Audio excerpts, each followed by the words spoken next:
Normally আমি পিজিতেও আগে scaling করাইছিলাম, ওরা প্রফেশনাল অ্যান্ড হসপিটাল, তাও এত টাইম দেয়নি, ওনারা ভালোই টাইম দিচ্ছে, অনেক ভালো লাগতেছে। এটাই ফার্স্ট টাইম যে একটা ফ্রি, আগেও হয়েছিল বাট সেই সার্ভিসটা নিইনি, ডাকসুর পরে এটা ফার্স্ট হয়েছে।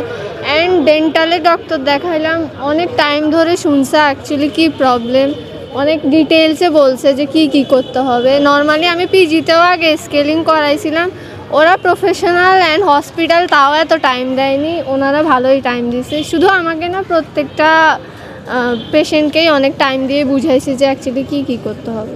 আমি অ্যাকচুয়ালি মেডিকেল সেন্টারে যাইনি কখনো, বাট আমি শুনছি ওইখানে গেলে সব কিছুর জন্য নাপা ধরায় দেওয়া হয়, সো ওই হিসেবে ফার বেটার।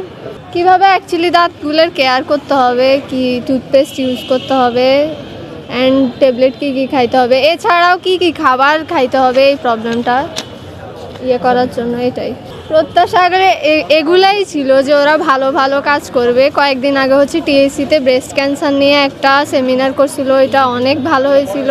অ্যান্ড প্লাস এখন হচ্ছে এই ফ্রি হেলথ ক্যাম্পটা করতেছে। এরকম ভালো শিক্ষার্থী বান্ধব কাজকর্ম করবে, এটাই প্রত্যাশা অ্যাকচুয়ালি।